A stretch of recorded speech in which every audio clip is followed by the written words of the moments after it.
Ladies and gentlemen, boys and girls, honestly, like, no time wasted. But what's up? Hey, came out here today. No time wasted. Magi chapter reviews, a lot of them, 10 of them, chapters 265 through 274. It's a mad dash to catch up. Now, I can explain why that takes time. So, first of all, Magi chapter 265 is the death of Alibaba, and it's confirmed via the household no longer working for Morgiana, as well as the funeral itself. And then, so his body's no longer functioning. The Rook is the same as that of nature. And then it's the start of the war. You have Kyogoku getting yourself pumped up. You have Kouen. You have Koha doing their thing. And then you have Kouen. And Kouen is actually looking at his sword. And the sword, I think his sword is the same sword he got from either the Emperor, the first Emperor of the Kyo Empire, Kotoku, I think his name is. And then it's a sword of Hakuryu's older brothers. I'm not too sure. But either way, the sword belongs to either Hakuryu's older brothers or his father. And he's staring at that sword because he knows that he's fighting a war against Hakuryu himself, all right? The son, the brother of earnest friends and loved ones. So he has to do it because Hakuryu, in his mind, he's off the deep end, and he's creating war and chaos, preventing them from achieving this utopia on the planet. So it is what it is. And Kyogoku's build is actually pretty good too, because she is fighting for the sake of her fallen friends, for Judar and for Alibaba. And that's her motivation. So it is what it is. And of course, knowing that they need to fight against comrades of the Empire, even though they're outbeating them 80 to 20%, they're still comrades, they're still loved ones. So they gotta do it. No choice, no ifs, ands, or buts, if they want to achieve this utopia. And then the last thing is Judar. Now, this I would spend like 5 minutes talking about, honestly, but I can't. Judar winds up in the same location as Alibaba. Alibaba, his essence is there. He's like a weird energy doll of some kind, like a root doll of something, and he's there. That's where, Belial. Okay, no, that's explained in later chapters, so I won't get into it now. But the whole thing is that he's there. Alibaba Saluja is there, and Judar shouldn't be there. Like, it's weird as fuck. But honestly, it's way too convenient, and because I know where he is, because I'm caught up, and I know where he is, but it's fucking weird, man. I'm like, how the fuck did he wind up there? What the hell is that shit? And my assumption here is the dream that he had. You see, Judar had a dream where when Aladdin sent him packing into space, he was knocked out for a period of time. And in that period of time, he had a dream of Ugo literally taking his body and moving his body from point A to point B. And he's still flying. So my assumption is Ugo, like Jin Ugo in the Sacred Palace, somehow changed Judar's trajectory, and he wound up in that location based on Judar's dream, which is like honestly like one small little panel. Like it's bonkers. I don't know how. Like, that's my assumption, but it's still random. I want that explained in thorough detail in the future, because I still find it very confusing as to how Judar is there, but he's there. I was thinking more along the lines that Judar, he gets sent back into space, he winds up running into an entity of ill-Ela of some kind, and then he gets back via those means. And then you have Alibaba, he does his thing to get back. But the fact that he's in the same fucking spot as Alibaba, I'm like, what the fuck? Like, it's random. It's very random. It's actually very convenient too. So I am not too sure if I actually like it or not. So the chapter overall is actually pretty damn good. I'm gonna give it a rating of a good plus, but I'm gonna leave it at that, because with that chapter staying alone by itself, there's too many if, ands, or buts. There's too many what the fuck is like, it's nutty. So I'll leave it at that. The next chapter, chapter 266, is basically Judar and Alibaba working together like a weird duo. An unlikely duo working together to get out of this weird place, to return back to their planet. That's how it ends off. But it starts off with Judar being defiant as fuck. Like, you know what? I don't need you. You're creepy as shit. Him getting his ass kicked by dungeon-type creatures. In comes Saluja. Like, nah, I got this, dog. Take it easy. And then the main meat here is the dialogue between Judar and Alibaba. Mainly Judar talking to Alibaba about how, in his mind, number one, he's a de facto loser.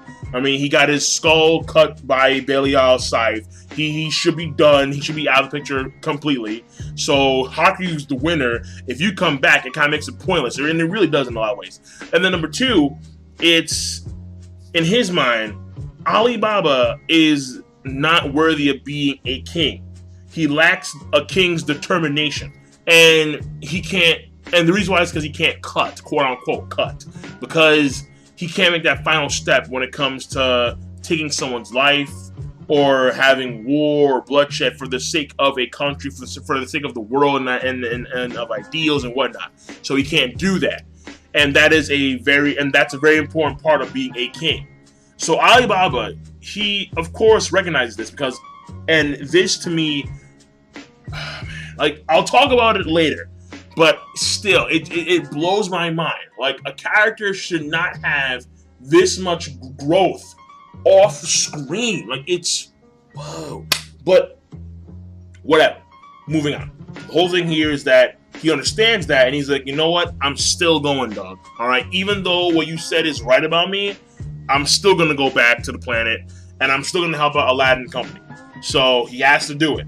And Judar's like, I'm not going to go. And then comes the creature, grab tentacles, like, nah, I got you. I have no choice because right now I'm weak as shit, and I got to go back to the world. So I'll tag along with Alibaba from now on. So chapter 266 is also a pretty damn good chapter, a good plus to great, and I'll leave it at that. The next chapter, chapter 267, is basically chapter 265, battle prep, stretch out even more. And you have at the beginning some stuff involving Alibaba and Judar. So that stuff, let me get to it real quick. That stuff is basically, you have Alibaba, he's going around getting food for Judar because Judar still has a body, he needs sustenance, he needs food, he needs sleep, that kind of stuff to regain his energy and whatnot, so he can use more of the Rook. But the area is covered in black Rook, and that is supposed to surprise Alibaba, and it is fairly shocking at first, but when you find out where they are later on in the series, you're kind of like, oh, that's the reason why. But, and still, that's fucking crazy, whatever. Now, Alibaba himself, we find out that he no longer needs any food, any sleep, and when Judar tells him that the area is covered in black Rook, he's not surprised. Normally, he would be, but he's not. And this is indicating a change in mindset when it comes to Alibaba, which, again, occurred off-screen fucking massively.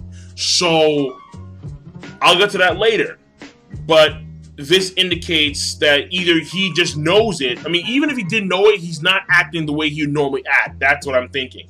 Like, he was just, but he wasn't saying shit, he wasn't doing shit. He was just staring at Judar, and then he went back to take care of the food. That was it. So he's changed in a lot of ways.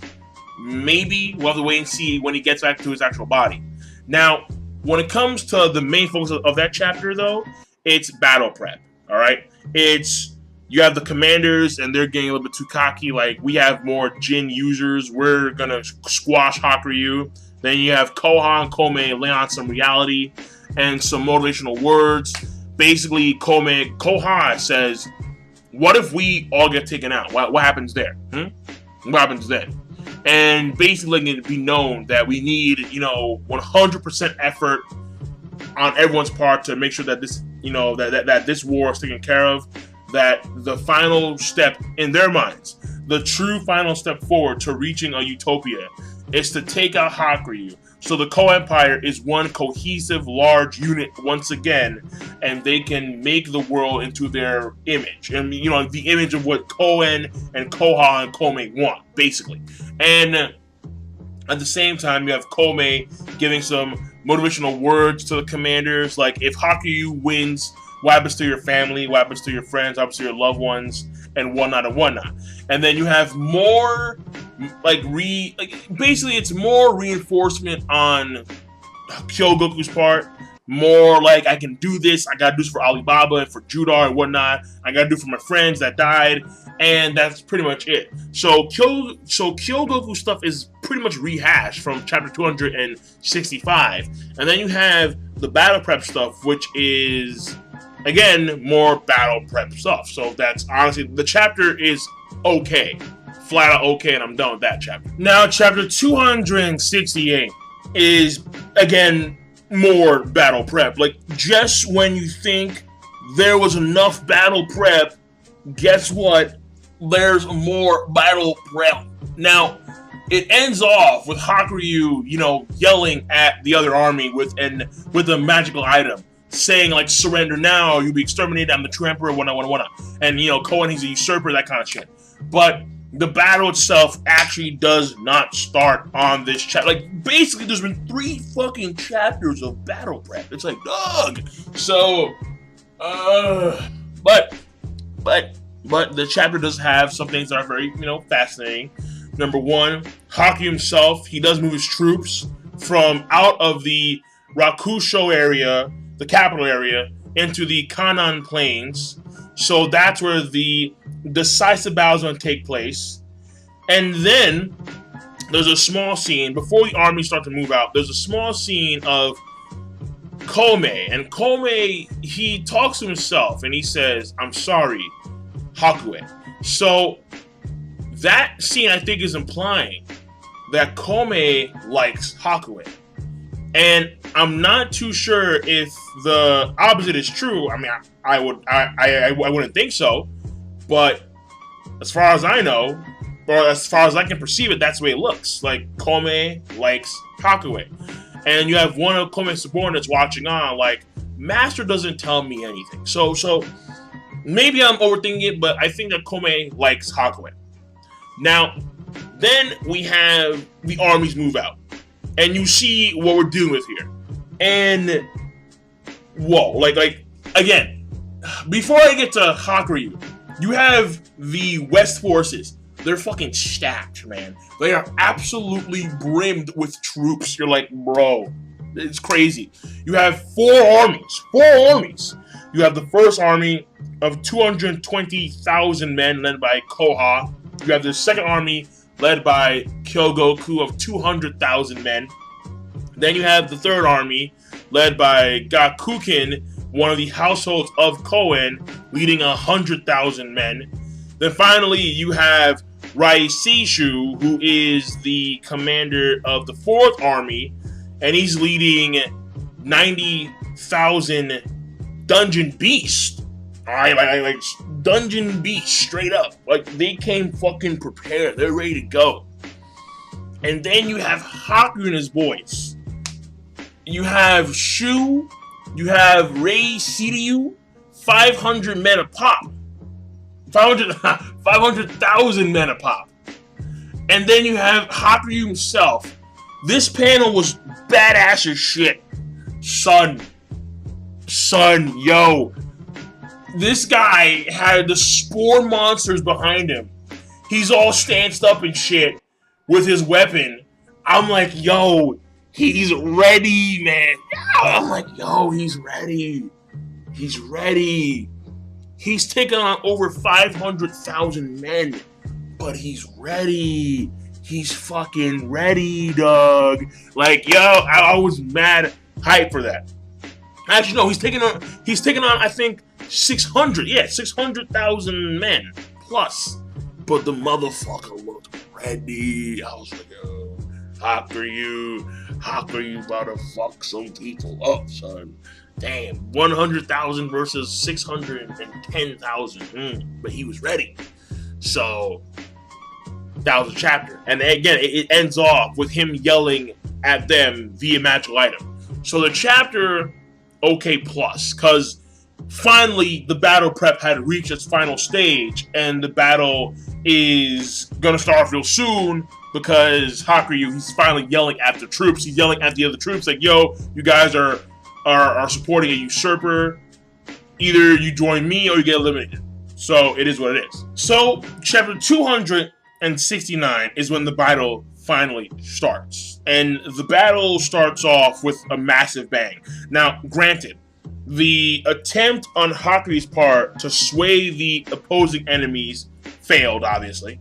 And then they both advanced their troops. Now, it's 220,000 against, I'm pretty sure it was 50,000. I don't think it was the entirety of the Eastern forces, but it was, you know, a massive advantage in numbers for the West Army. But Hakuryu's boys were intense. They were just driven mad by the images of Belial, by the Zagon mind control plants, and there was no fucks given, no hesitation. Here's an enemy, swing. This one big dude cut a person on a sword, a person on a horse in half vertically, like just like, wing. Like it was, oh man, like it was brutal, dude. Like no fucks given whatsoever. They were intense. They were ready to go, and they were punking. They were advancing at an unprecedented rate in Kohen Empire history. However, in came Koha and in came Kyogoku, and they were backup, and they're rallying the troops against the opposing enemies. However, there's an issue here because they're fighting against friends, but they're being controlled by Hakuryu, and they justify it in the sense of Koha. They justify it in a nutshell, by not only putting them out of their misery, but also realizing that if we don't do something now, if we hesitate now, we're going to wind up having more people dying because of our hesitation. And Kyogoku needs further reinforcement of resolve. And I'm like, it's been like legit 3 to 4 chapters of Kyogoku having nothing but resolve issues. And I'm not saying that it's bad. I'm just saying that, like, again, it's a lot of it. It's a lot of it.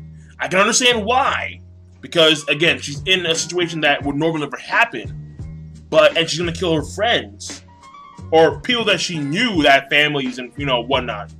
And she knew them. But the fact of the matter is that this is war. Alright? And in war, you gotta do stuff that odds are you don't want to do. I wouldn't say that was character development that advanced her character, because it was already occurring in previous chapters. But the fact that in previous chapters, her thing about it didn't work. She needed someone else to, you know, hold the reins for her, like Koha, to be there to, you know, tell her, like, this is the reason why we gotta do this, and whatnot. That, to me, may have actually... I'm not too sure if that actually helped her character or hurt her character, so I'm gonna say that's gonna be stagnant. It's gonna be flatline, and I'll call it a damn day with that one. So the chapter overall, I thought was actually a pretty good chapter, because the battle finally started. We're getting somewhere with this actual battle. And granted, I will also say that during this whole time, Koha, he was crying. He was, you know, crying because he was killing folks that he probably knew that he didn't want to kill. But he understood that his wants, his desires, do not supersede the situation at hand. So, it is what it is. So now we get on to chapter 270. Finally, we're in the 270s, all right? And in the 270s, things become like a little unfair, all right? And I understand why I understand why Koha and Kouen did it, because they wanted to make sure that the citizens of the Kohen Empire weren't killing each other at like a massive rate. But I wanted to see just a little bit more war, you know? I wanted to see just a little bit more bloodshed. But no. I couldn't get what I wanted, all right? It wasn't Mickey D's. Apparently, they don't open 24 hours in my fucking area. And what happened was... Oh, man. It was like... Wait. Before I get to that, let me say this here and now. At the end of chapter 268... Hakuryu he had the spore monsters out. They were fucking floating. They were ready to damn go. I was like, yes. Like, at the end of chapter 268, I'm thinking he has a spore fleet. Like, he has, he has 100,000 men, and then he has a fleet of spore monsters. False. Completely false. That was, I think, one of the things in the war that was unforgivable. Where in this battle, Hakuryu did not utilize any spore monsters. Oh, like really? But like really though? Like what the fuck? Could you imagine an armada of spore monsters flying your way? Oh, dude. Oh, that would have definitely forced Kyogoku and Koha to use their Jin to use Magoi, basically, when they didn't want to. Where they had to deal with freaking spore monsters, but nah. I mean, granted, I'll probably say, because he was already using up a lot of Magoi to control the 100,000 men, but there should have been a fleet. Like, there should have been, like, a backup of some kind where, yeah, you know what? Well, the men are failing. Boom, in come the spore monsters. Like, that, fuck, no, it didn't happen. I was like, shit. So, in my mind, unforgivable. But when it came to this chapter, basically, again, you have Hakuryu's boys. They're decimated, all right? Now, granted, there is comeback going on. There is, more headway going on for the West Army because you have Koha and Kyogoku. They're there. They're finding their best and whatnot. And what happens, basically, is they have an encirclement plan going on for the East Army, all right? They're thinking, okay, fine, so we can encircle them because we have more men, and we're more versatile with our stuff. We can afford to do this. However, the East Army, no fucks given, like, encirclement, boom, and they're just attacking like goddamn wolves. They're fierce, like shit. Like, they ain't backing down at all. So the rage of the men that was given to them by Belial's Jin and by Zagan. I mean, again, an encirclement didn't mean shit to them.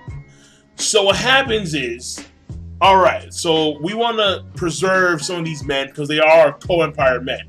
So, Koumei and Koha decide to actually use some of their Magoi.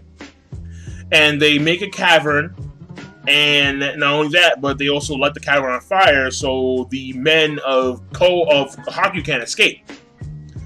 And in the midst of all that, Hakuryu is talking to Nanaumi, and she's like, how naive is he? And he's like, truly, he is naive. So, like, right there, like, there was some, like, masterful plan. Like, you knew that there was some masterful plan in the works. Like, there was something huge coming their way. But obviously, it wasn't stated, but it was a massive cliffhanger. And granted, the fires were burning, but you knew Hakuryu was planning something huge. This was all a ploy. He, meaning Koumei, he used Magoi. He made him use Magoi. Hakuryu was willing to sacrifice all of his men. And he wanted to make sure that this was going to be known to Koumei, so Koumei would be forced to use Magoi. And he used Magoi. So when it came to the battle becomes not of numbers, but it becomes a battle of Magoi consumption. So that, to me, I thought was awesome. I thought it was awesome as shit because Hakuryu, he was thinking way ahead. All right, his plan was something that even Koumei, who you know is a very intelligent individual, even Koumei couldn't perceive truly what the fuck was going on. That, to me, was brilliant. So this chapter overall, I think, is also, I'm gonna give it a good. It was a good plus chapter of Magi. So now we get on to chapter 270. Finally, the damn 270s. And 270 is, well, basically, it's an encirclement plan amped up via Jin use. And that's really it. That's a chapter, in all honesty. You have the men of the Eastern Army. They're, still going insane. They're still like, fuck it. Like we're still gonna, attack you guys like hardcore. And then there's an encirclement plan in the works where they actually encircle the entire Eastern Army. the Eastern Army pulls like a Mobu, and they don't give a fuck. They're like, you know what? We're surrounded. Might makes right, and they don't give a fuck. Like, we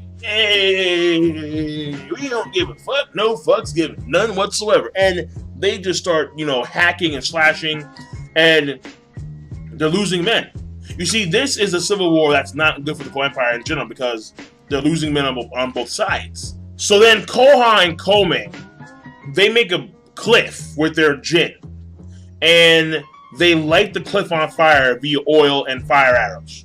And they are able to trap the entire Eastern Army on this cliff, or like on this plateau that they made.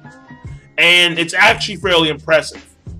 And that's the entirety of chapter 270 and the story. So that chapter, it's okay plus because it is relatively simple.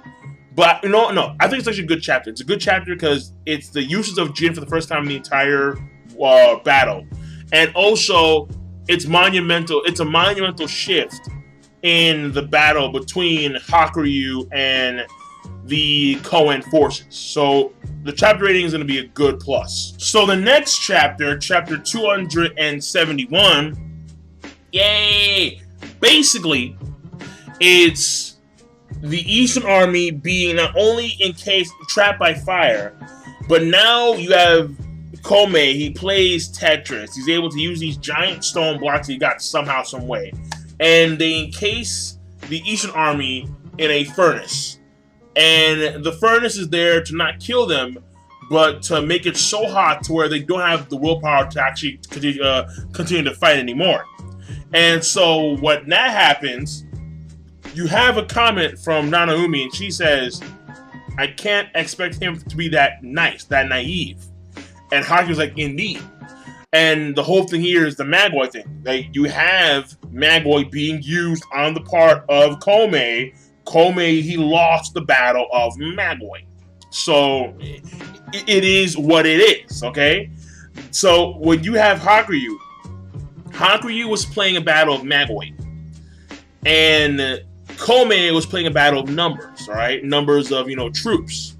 So, at the end of the damn day, Kouen had to utilize a lot more Magoi, added Koha. Koha and Kouen had to utilize some Magoi to do what they did. So they themselves are not at 100%. So that's going to play into Hakuryu's advantage later on, obviously. Now, when it comes to afterwards, you have Kyogoku and Koha. They break free from their forces. And they're running over to the main camp of Hakuryu. And lo and behold, you have my boys, Shu and Ri-Shiryu. And they're looking all grotesque and Hulk-like and shit. They're actually able to use their strength to actually blow back Koha. And Koha is known for someone that, and his Jin, and in him in general, he has a lot of power. He has a lot of strength, physically and Jin-wise as well. But he gets blown back, like, fuck you. And what happens here is that they let it be known that they are the only people that were actually willing to serve Hakuryu without the mind control, and they've done so because whenever, like in the past, they didn't do shit. They let the organization run rampant. They let the previous member be killed and whatnot, so they regret it, and so they're doing this because they're doing this to amend their sins of the past, pretty much. And they face off against Kyogoku and Koha. So this chapter is also a good chapter as well. Though the next chapter does have more grit for Ri, Shiryu, and Shu. So we're almost here. Chapter 272 is when we get to see Ri-Shiryu and Shu pull out the stops. First of all, they actually transform, and we find out that they are households that assimilated way too early. And in the process, they may in fact lose their lives. And what they pull off is actually pretty damn impressive. So when it comes to Ri-Shiryu, his Jin household was Belial. And he's able to actually, by using his eyes on his arm, he's able to actually mind control people with Belial's household, which was insane. And then Zagan, which went to Shu, is able to actually absorb Magoi, like on some straight up Hashirama shit, alright? Like on some straight up Shinju shit. He's able to absorb Magoi using the wood branches of Zagan. And so, like, they're punking this section of the army, and it's a pretty bad spot for Kyogoku and for Koha, because they have to fight without using their Jin at this point in time. Even though Koha already did to encase the opposing army, he can't use it anymore because they're trying to save Magoi to fight against Hakuryu. And who comes in the way to actually save him are Ri Seishu and Gakuken. Now, the reason why they could is because they have more troops, they have more men that they can afford to actually move around because they have more people in general. So they can move their commanders, have, you know, I guess, substitute commanders in their place, and they can go off and fight in favor, they can fight for Kyogoku and Koha in their stead against, you know, Shu and Ri Seiryu. So that's how it pretty much works. And that was, you know, pretty good, you know, so you have Komen using his troops wisely. However, even though Komen is using his troops wisely, he begins to think about the Magoi that he consumed. He begins to realize that Hakuryu is playing a Magoi game, not a numbers game, a Magoi game. And what he realizes is, even though he has used some Magoi to encase the opposing troops, Hakuryu should know this. He should know that his, you know, numbers are much lower, that Komen can move around his stuff easier, his troops easier, and how when it comes to actually controlling the troops, that takes a lot of Magoi. So basically, he should know that he's in a corner. And yet, not only does he still have enough Magoi to continue to utilize the troops, but also he feels that something is amiss, something is wrong here, and he can't put his finger on it. Now, when it comes to Hakuryu himself, we see that he actually has the organization guys that he controlled previously. He has them giving him Magoi, and he could do so because he has, you know, the powers of Belial and Zagan. They already permeate through those subordinates of Ren Gyoken formerly. So obviously, he's using up their Magoi as a means of controlling these troops for a long period of time. But he's huffing and puffing because he's really tired. So Nanaumi, she's like, I mean, you've done a good job, but there's only so far you can go. I mean, it's too bad, but like this, like down the road, like what are you gonna do now? Like she's just egging him on, like she's just being a bitch. All right, let's keep it simple. She's being a fucking bitch. All right, god damn it. So that chapter was, I think, actually pretty damn fucking good. So I'm gonna say good plus. Now, when it comes to chapter 273, this is the what the fuck, like you, like this is where we start getting on some you level shit, because bro, yeah, Hakuryu, Hakuryu had a plan, all right, and that plan he mentioned to Aladdin, but he never told him what the plan was. Now, Aladdin he informed, you know, Kouen and Kouen and Koha, he informed all of them about the plan. So they were on guard. They knew that there was going to be an opponent of some kind that was going to assist Hakuryu at some point in some way, shape, or form. So what happens is his arm falls off because he has no more Magoi to actually, you know, sustain it. And at this point, he's in a real pickle. So they're thinking Hakuryu, like, anytime now, bro. Like anytime, dude. And then on top of that, Kyogoku and Koha, they're there. And automatic extreme magic's like, no hesitation. Like, okay, right now we're going extreme magic. Bonafide. And then he's like, you know what? You're right. All right, you're right. There's only so much I can do. And splash in the middle of a fucking desert, or kind of a desert, whatever, plain, where there should be no water. Splash. Like, what? Nutty? And boom! In come the king, the motherfuckers from the kingdom of Kina. All right, which is basically Japan. It's island nation that is even further east than Ko. And in comes their king, Yamato Takuryuhiko. And this guy, long ass sword, looking like straight up like almost demonic. And he's there, like, and then Nanumi, she's like, oh yeah, master, hey. And she's like, hey, you been a good girl, right? I'm like, god damn. Like, motherfucking regulating. And so he's riding like this weird wave bird. Like he made a wave bird. It's kind of cool actually. And they're there to assist him with very few guys. And he actually sent a few troops to like the shore area on like another end of the plain area. But Koumei saw through that shit. And Koumei sent the 3rd and 4th armies to intercept his troops that he sent to the shoreline. And so you have the Kina troops, they're moving on shore, and they're met with the dungeon monster forces, and they're looming over them. And so those guys are fucked. However, in came another attack from the Tanzan mountain range, or something like that.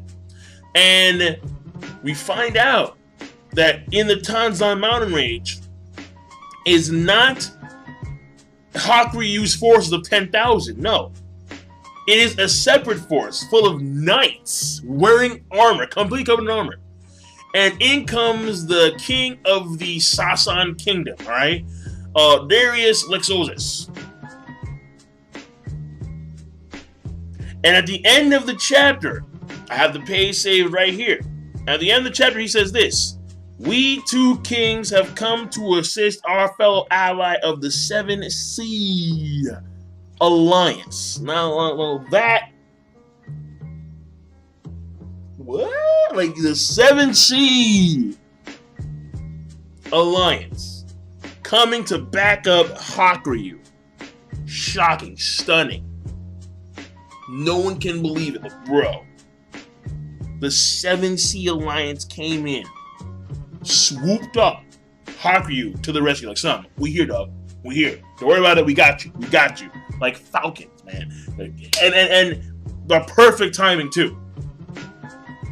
So that chapter I thought was a great plus to amazing chapter. That was a really good chapter.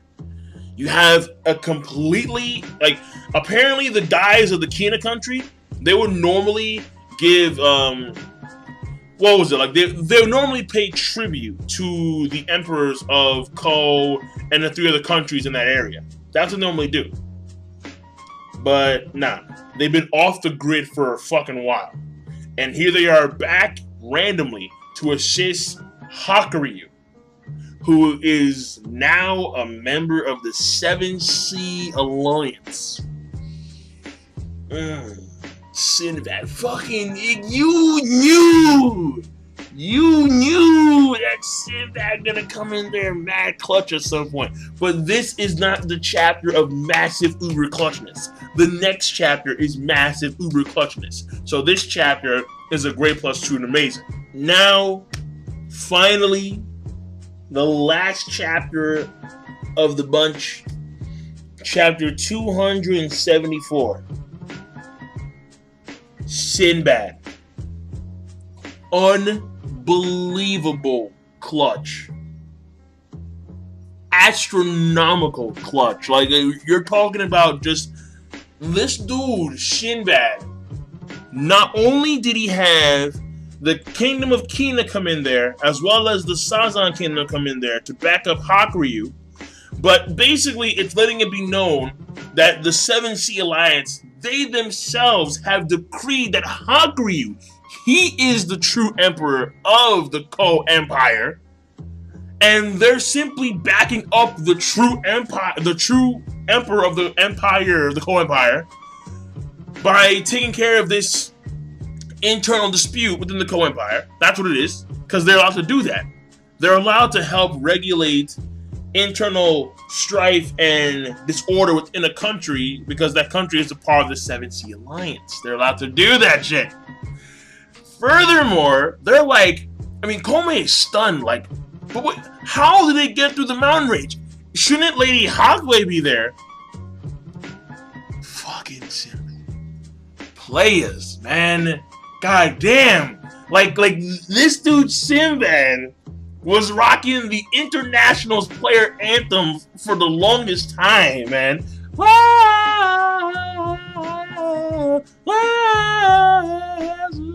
Like this motherfucking straight up player. This dude was able to get Lady Hakuryu, the older sister of Hakuryu, to join his side and to let the troops of the Saza Kingdom forward without any bloodshed. Her troops took the knee and they let Sinbad, they let Barara pass. And just when you think the shit couldn't get any more clutch, Sinbad's like, yo, we head to Balbad right now. I'm like, shit, what the fuck? We heading to Balbad right now. He has his boys. He has his generals behind him. And on top of that, you have the kingdom of Heliohot and the king Armakan. Then you have the kingdom of Artemia, and they have the Queen Maria. And they're all riding like falcons and shit. They're all riding like hawks, like nigga shit, man.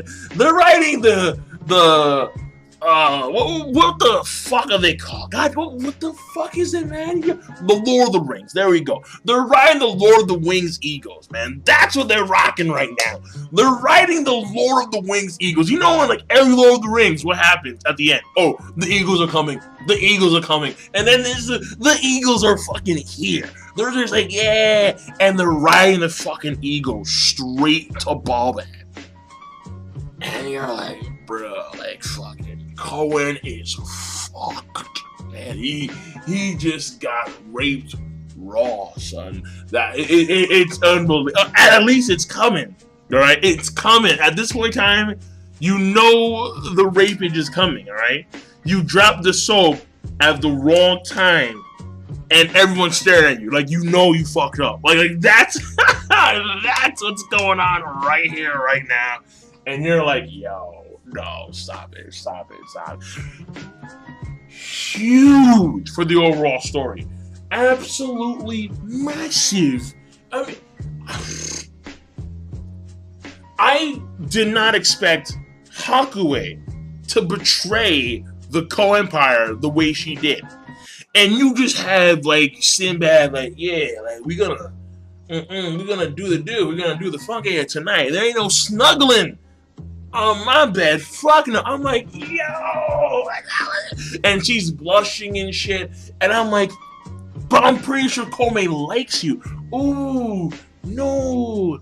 Oh, damn. It was like fun. Fucking Sinbad, man. Sinbad, like, at this point in time, he became the ultimate, like the de facto, the numero. He became Neo, the one, and you were like, son, like, yo, man. Yo! Sinbad, son.